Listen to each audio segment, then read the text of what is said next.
میں بیان کروں اور ربط مصائب کہ دیکھیں، ایک زائر ہندوستان سے زیارت کے لیے جاتا ہے، قدیم زمانے کا واقعہ ہے، یہ بڑی معتبر کتابوں میں نقل کیا گیا ہے۔ ہندوستان سے ایک زائر جاتا ہے، اور زمانے میں، قدیم زمانے میں نہ اس زمانے میں ڈالرز تھے، نہ پیسہ تھا کہ لوگ پیسہ لے جائیں، اس زمانے میں جواہرات لے جایا کرتے تھے اپنے ساتھ، رقومات کے لیے جواہرات لے جاتے تھے، اور جواہرات جیسے جیسے انسان کو سفر میں ضرورت پڑتی تھی یہ جواہرات بیچتے تھے، بیچنے کے بعد اپنا سفر کا خرچ استعمال کرتے تھے، اپنے مخارج۔ تو یہ جو ہندوستان کا زائر تھا، یہ جب نجف اشرف پہنچا تو اس نے کہا کہ میرے ساتھ جو جواہرات ہے یہ کسی مطمئن انسان کے پاس میں رکھا دوں، تاکہ میں بقیہ زیارتیں کرنے کے بعد جب واپس آؤں تو اس کے بعد سے پھر میں لے کر واپس چلا جاؤں۔ تو اس نے دیکھا کہ اس نجف اشرف میں ایک تاجر ہیں کہ جس کے سارے لوگ گیت گاتے ہیں کہ بڑا نیک انسان ہے، بڑا مومن ہے، بڑا مومن ہے، بڑا پرہیزگار ہے، سارے لوگ اس کی ایمان کی گواہی دیتے۔ تو اس نے کہا اس کے پاس جا کر کہ میں زائر ہوں اور میں چاہتا ہوں کہ میری جو کچھ امانتیں ہیں آپ کے پاس رکھاؤں، تاکہ میں بقیہ زیارتیں کر کر جب واپس آؤں تو آپ کے پاس سے یہ امانت لے لوں۔ تو انہوں نے کہا کہ بالکل، آپ جو ہے سو آپ کی امانت تجوری میں رکھ دیجئے، اپنے ہاتھوں سے رکھیے، میں ہاتھ بھی نہیں لگاتا، آپ اپنے ہاتھوں سے رکھ دیجئے۔ وہ اپنے ہاتھوں سے رکھ دیا۔ رکھنے کے بعد وہ زیارتوں پر چلا گیا، اور جب ساری زیارتیں کرنے کے بعد واپس آیا، آ کر اس نے کہا کہ میں واپس آ گیا ہوں، میری امانت مجھے واپس کر دیجئے۔ تو اس نے کہا کون سی امانت؟ کون سی امانت؟ کہا وہی میں جو آپ کو دیا تھا۔ اس نے کہا میں تو آپ کو نہیں پہچانتا۔ کہا ارے میں نے تو اپنے ہاتھوں سے رکھا تھا کھجوری میں۔ اس نے کہا کھجوری کھول کے بتائے کون سی امانت کہاں رکھی ہوئی؟ اس نے کہا آپ یہ تو دھوکہ دے رہے ہیں، جس کے لوگ ایمان کے تقویٰ کے گیت گاتے تھے وہی انسان دھوکہ دے رہا ہے۔ کہا میں نہیں پہچانتا، میں نہیں پہچانتا۔ وہ پریشان ہوا، پریشان ہونے کے بعد گیا مولا کے جوار میں۔ حضرات گرامی دیکھیں کہ انسان جب دنیا سے نا امید ہو جاتا ہے تو ایک ہی دروازہ رہتا ہے، ایک ہی دروازہ رہتا ہے۔ مولا کی بارگاہ میں گیا، کہا مولا میں آپ کے پاس میں آپ کا زائر ہوں، میں آپ کا مہمان ہوں، میرے ساتھ ایسے دھوکہ ہوا ہے، میں اپنے وطن واپس کیسے جاؤں گا؟ وہ روتا ہوا ایک مرتبہ جب اسے نیند لگی تو اس نے خواب میں دیکھا مولا کائنات امیر المومنین علی ابن ابی طالب علیہ السلام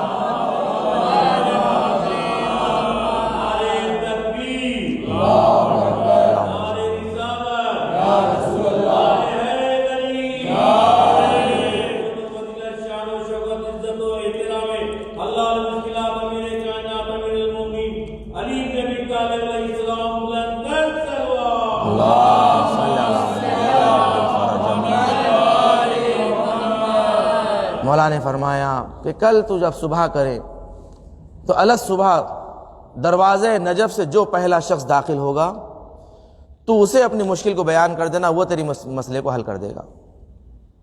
جیسے یہ اٹھا دروازے نجف پر جا کر بیٹھ گیا، دیکھتے ہوئے کہ کون پہلا شخص آئے گا تاکہ اس کی مشکل وہ حل کر دے۔ تو اس نے دیکھا کہ ایک بالکل فرسودہ لباس پہنا ہوا ایک غریب، ایک فقیر، ایک مسکین انسان آ رہا ہے۔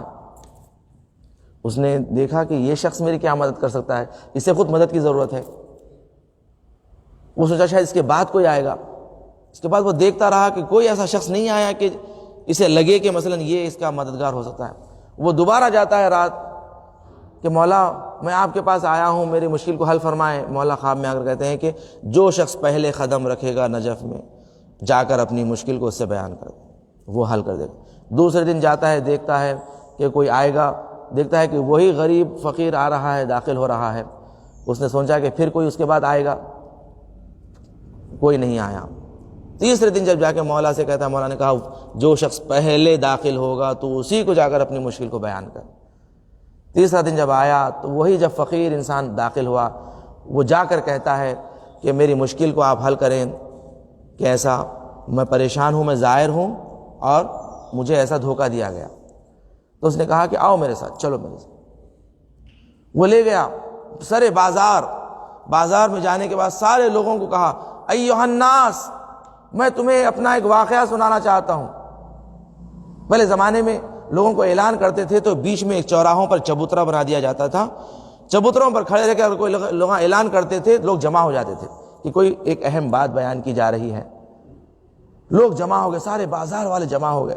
اس نے کہا کہ میں اپنا ایک واقعہ سنانا چاہتا ہوں کہ ایک مرتبہ میں اپنے گھر واپس جا رہا تھا تو میں نے ایک قصابی کے پاس سے تھوڑا سا گوشت میں نے خریدا۔ خریدنے کے بعد اس کا جو رقم ہوئی تھی 1 درہم رقم ہوئی تھی۔ 1 درہم میرے پاس موجود نہیں تھا تو میں نے کہا کہ اسے قرض میں لکھ لو، میں تمہیں بعد میں ادا کر دوں گا۔ میں گھر گیا، گھر جانے کے بعد رات ہوئی، رات میں سو گیا، میں نے خواب میں دیکھا کہ میرا انتقال ہو چکا ہے، میرا انتقال ہو چکا ہے، مجھے غسل و کفن دیا گیا، مجھے قبر میں اتار دیا گیا، سارے مرحلے طے ہو گئے۔ ایک مرتبہ میرے سارے نام اعمال کو دیکھا گیا کہ بھئی اس میں نام اعمال میں کوئی گناہ نہیں ہے، اس لیے کہ میں ہمیشہ پابند تھا ہر چیز کا۔ کہا گیا انہیں جنت میں بھیج دیا جائے۔ میں پل صراط سے گزر رہا تھا، پل صراط سے گزر رہا تھا بڑی خوشی سے کہ میرا حساب و کتاب بڑی آسانی سے ہو گیا، میں تو مولا کا چاہنے والا، سارے اعمال میرے قبول ہو گئے۔ میں جا رہا تھا، ایک مرتبہ پل صراط پر، جو پل صراط کے نیچے جہنم ہے، جہنم سے ایک شعلہ، آگ کا شعلہ میرے سامنے آ کر کھڑا ہو گیا۔ جیسے میں نے دیکھا کہ وہی قصابی ہے کہ جس سے میں نے گوشت خریدا تھا اور 1 درہم اس کا قرضہ باقی ہے۔ وہ قصابی آ کر کہا کہ میرا 1 درہم تم باقی ہے، اور اللہ کی عدالت یہ ہے کہ مجھ جیسے گنہگار کو بھی اللہ نے آج موقع دیا کہ تجھ سے وہ 1 درہم وصول کر لیں۔ یہ دیکھیں اللہ کی عدالت ہے، یاد رکھیں چاہے کفار ہی کیوں نہ ہو، مشرکین ہی کیوں نہ ہو، اگر تم نے ان کا حق مارا ہے تو اللہ انہیں اجازت دے گا، جاؤ جا کر حق لے لو۔ یہ اللہ کی عدالت ہے، اللہ عادل ہے۔ جیسے وہ میرے سامنے آیا، میں نے کہا بھائی یہ آخرت ہے، آخرت میں کہاں درہم و دینار، یہاں پر کہاں سے آئیں گا؟ کوئی پیسہ نہیں ہے۔ کوئی انسان، کبھی تم نے کسی کفن میں جیب دیکھا؟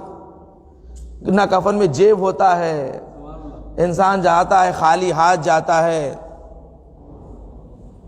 کہا یہاں درہم و دینار کہاں سے لاؤں؟ کہا اگر تم درہم دینار نہیں دے سکتے تو فقط اتنی اجازت دے دو، میں اپنی 1 انگلی تمہارے سینے پہ رکھ دوں۔